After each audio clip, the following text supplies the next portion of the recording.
இன்றைய முதல் வாசகம் இறைவாக்கினர் மீகா நூலிலிருந்து வாசகம். அதிகாரம் 7 வசனம் 14 முதல் 15 முடிய மற்றும் 18 முதல் 20 முடிய. ஆண்டவரே, உமது உரிமை சொத்தாய் இருக்கும் மந்தையாகி உம்முடைய மக்களை உமது கோலினால் மேய்த்தருளும்.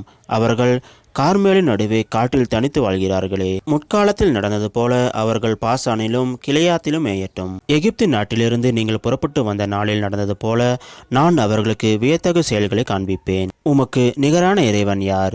எஞ்சியிருப்போரின் குற்றத்தை பொறுத்து நீர் உமது உரிமை சொத்தில் எஞ்சியிருப்போரின் தீச்செயலை மன்னிக்கின்றீர். உமக்கு நிகரானவர் யார்? அவர் தம் சினத்தில் என்றென்றும் நிலைத்திரார். ஏனெனில் அவர் பேரன்பு கூறுவதில் விருப்பமுடையவர். அவர் நம்மீது இரக்கம் காட்டுவார். நம் தீச்செயல்களை மிதித்து போடுவார்.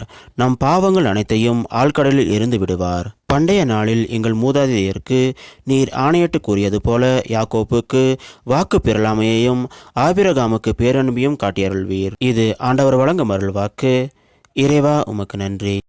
இன்றைய நற்செய்தி புனித லூக்கா எழுதிய நற்செய்தியிலிருந்து வாசகம். அதிகாரம் 15 வசனம் 1 முதல் 3 முடிய மற்றும் 11 முதல் 32 முடிய.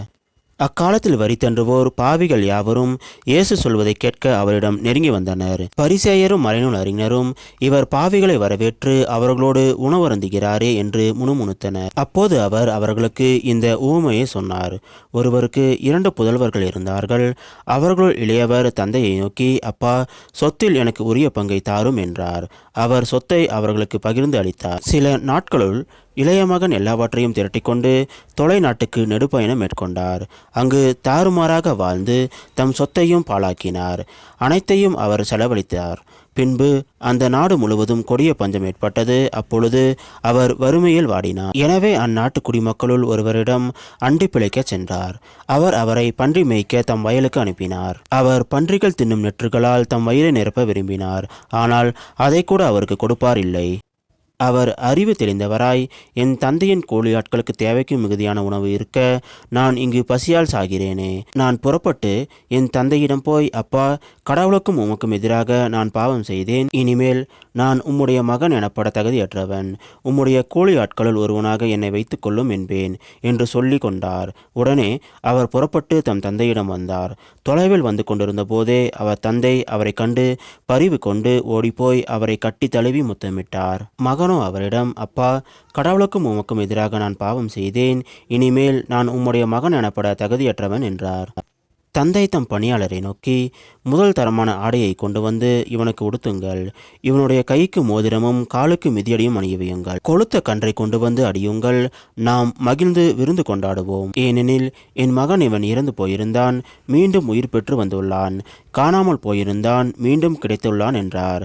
அவர்கள் மகிழ்ந்து விருந்து கொண்டாட தொடங்கினார்கள். அப்போது மூத்த மகன் வயலில் இருந்தார். அவர் திரும்பி வீட்டை நெருங்கி வந்து கொண்டிருந்த போது ஆடல் பாடல்களை கேட்டு ஊழியர்களுள் ஒருவரை வரவழைத்து, இதெல்லாம் என்ன என்று வினவினார். அதற்கு ஊழியர் அவரிடம், உம் தம்பி வந்திருக்கிறார். அவர் தம்மிடம் நலமாக திரும்பி வந்திருப்பதால் உம் தந்தை கொழுத்த கன்றை அடித்திருக்கிறார் என்றார். அவர் சினமுற்று உள்ளே போக விருப்பமில்லாதிருந்தார். உடனே அவருடைய தந்தை வெளியே வந்து அவரை உள்ளே வருமாறு கெஞ்சி கேட்டார். அதற்கு அவர் தந்தையிடம், பாரும், இத்தனை ஆண்டுகளாக நான் அடிமை போன்று உமக்கு வேலை செய்து வருகிறேன்.